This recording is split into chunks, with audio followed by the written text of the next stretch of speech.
Chapter 11. The Caravan. It was 2 days later, and Halima and Kukoi crouched on a hill in the tall grass, watching the caravan of the merchant Kemu pass.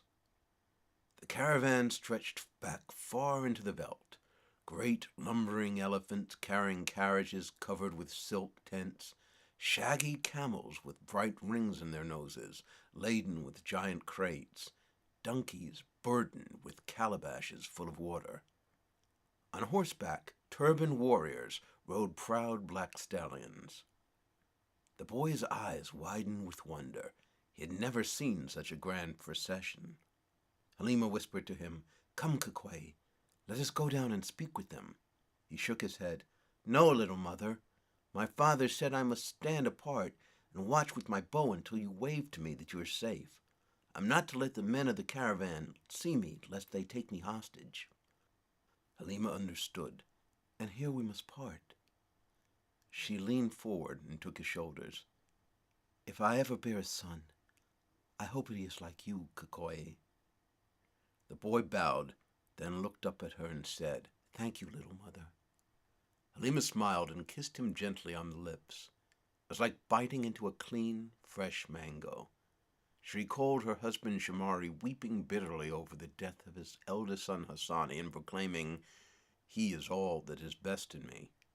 Now she told Kukoi, "When you return to your father, tell him I say, all that is best in you still lives." Then she turned and headed down the hill toward the great caravan of the legendary merchant Kemu. Behind her, Kukoi crouched in the grass, invisible, pulling an arrow from his quiver.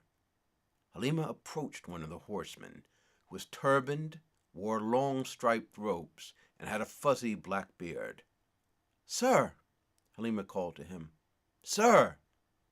The bearded horseman glanced at her and slowed down, but did not entirely stop, forcing Halima to trot alongside of him. "Sir, I wish to speak to the master of the caravan." The bearded man frowned down at the loincloth-clad girl, whose bare skin was covered with dust. She was without a single piece of jewelry except for the turtle-shelled pendant bearing the symbol of her clan. She knew she looked like the most pitiful peasant. "What business have you with our captain?" he replied gruffly. "I am Halima, Princess of Kali. I wish passage with your caravan to my home country," she told him breathlessly, still running to keep up with him. The horseman raised his eyebrows skeptically. Halima thought for a moment he was going to spur his mount and gallop away, but instead, without a further word, he reached down, looped his arm around her waist, and scooped her up onto the horse in front of him, all in one fluid gesture. "Those who lie to Kemu the Cunning are known to have their tongues cut out," he warned her. The horseman whipped his speckled gray mare to a gallop and raced ahead to the front of the caravan, kicking up dust.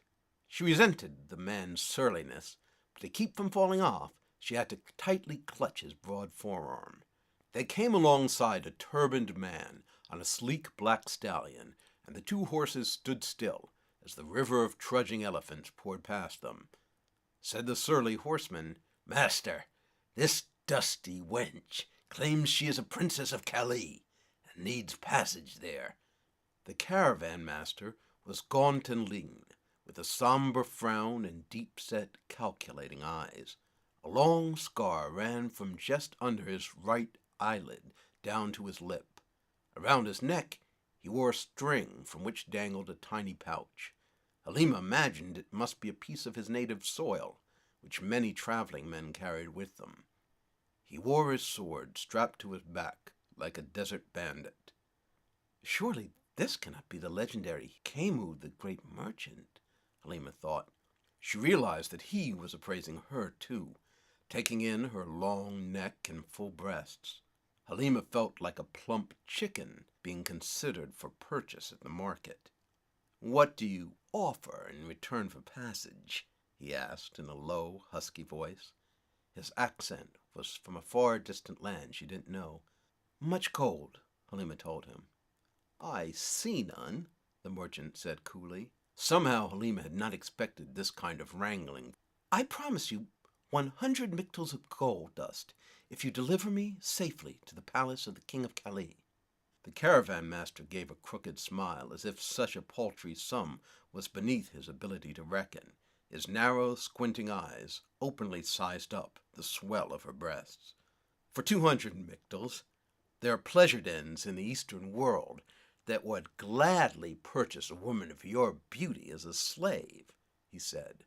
Halima shivered, realizing how vulnerable she was. Then she remembered Kokoye crouched in the bushes, ready with his sure aim to put an arrow in the heart of the first man to molest her. She tilted up her chin and regarded Kemu contemptuously. "Are women cattle that you talk of buying and selling?" she rebuked him. The merchant yawned and squinted at the sun. Then he looked back at her. "What proof do you offer that I'll get my payment?" he demanded. Halima told him proudly, "I promise you, in the name of my father, the king of Calais."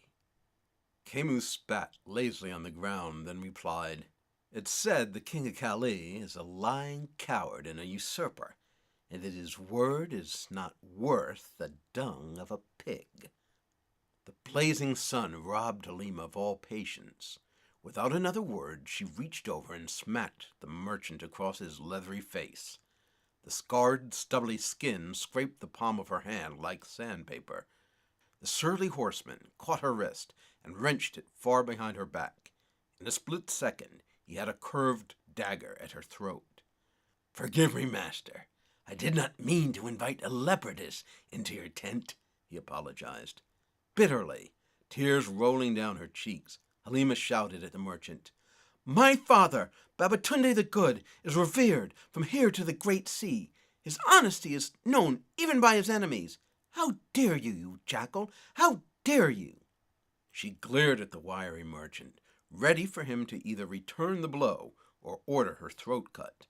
To her surprise, Kemu nodded to the surly horseman somberly, and the other slowly lowered his blade.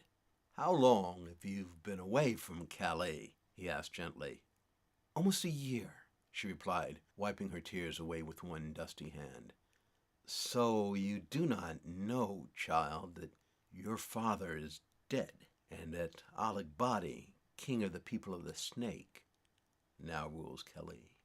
Halima covered her eyes and bowed her head and gently began to cry anew. The tears came slowly at first, like the softly falling rain, and soon became a river. For the first time, the merchant's narrow eyes reflected a glint of kindness. "You truly are Princess Halima, then?" She nodded, still weeping. "You do not remember me, because you were only a child when I last visited your father. But I knew him. Many kings never earned their praise names, but he was good indeed." Halima looked at him, proudly stifling her tears. "Thank you, Kemu." The merchant nodded to the surly horseman. "See that the princess is fed and given a berth in the caravan." He bowed to Halima and galloped off, back to the head of the caravan. She turned and waved goodbye to the place where she knew brave Kikoyi lay. Halima was put in a tipoye, or carriage, borne by a huge white elephant. It carried 4 women of one of the southern kingdoms, all bound to the palace of the king of Calais to serve as dancers and royal bathers. The 4 women had the most womanly figures Halima had ever seen, all pillowy, curving bedroom flesh. Each was adorned in a king's ransom in gold, ankle bracelets, rings in their ears and noses, all the gifts of male admirers. Halima had some difficulty understanding the women's thick accents, but she took comfort in the women's bawdy, cheerful banter, which gave her a momentary break from worry and grief. "I hear King Ali Badi is a master of the art of lovemaking. He's traveled to the pleasure domes of the East and learned every secret trick to please a woman," said the youngest girl, Falashide, who sat next to Halima, playing with one of her earrings thoughtfully. An older woman in her mid-20s snorted, "Ha! You silly girls believe everything you hear. What man have you ever known who doesn't roll on his back and start to snore after he climbs off of you? A pouty-lipped, lazy-eyed woman shook her head and said with a broad smile, "You must have never been with a Zimbai. A warrior of the Zimbai once rode me for 2 solid days."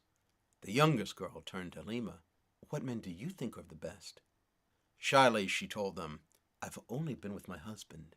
That was wonderful, beyond words, but I do not think we will meet again. I suppose I will live the life of a widow from now on." The older woman grinned. "The lot of a widow isn't so bad. My husband was drowned by a hippopotamus 3 weeks after we were married, and I've been a widow ever since." "I'm sorry," Halima said. The older woman snorted. "Pah! He was a good-for-nothing. The widow's life isn't so bad. You see, when I lived in our village, it was the duty of the widows to introduce youth to the delights of woman. They are so eager to prove their manhood and to learn the ways of women. And I taught them well, believe me." The other women laughed raucously. That night, they all sat around the campfire beneath the stars, dining on a meal of ostrich eggs and dried water buffalo tongue. One of the men of the caravan was playing a kora, an instrument like a harp, and singing tales of faraway lands. Some of the women danced to the music, while others knelt with Halima and Kemu, eating with their hands from a common bowl. The merchant told her, "It may not be wise, princess, for you to return to Calais. King Alakbadi has already proclaimed you dead. He might find a resurrection now untimely." He paused, running a finger thoughtfully over his scar. "Your father's clansmen are ironsmiths of the hills, aren't they?" Halima nodded. "Perhaps you would be wiser to take refuge with them." "I must go back to my people. That is my duty," Halima said firmly. She looked at his hard, gaunt face. "If there is peril, will you stand with me?" she asked. Kemu hesitated, then gave a crooked smile. "I stand by myself. For no one do I put my head on the chopping block." Halima shook her head in disbelief. "All those wonderful tales about your bravery, your adventures, how you help others, all lies?" Kemu stood, wiping his mouth. "Don't believe every fairy tale you hear, girl," he snorted. He strode off to his tent. Halima stamped her foot in anger, putting her fists on her hips. She didn't realize the widow had sidled up beside her. Said the widow knowingly, "He's not an easy man. I should know. I've been trying to lie with him our entire journey." That night Halima lay in a tent among the dancing women, thinking solemnly about the death of her father, and wondering what trials awaited her in her homeland. She prayed, "Father, who now walks among the shadows, watch over your beloved daughter and protect her from harm."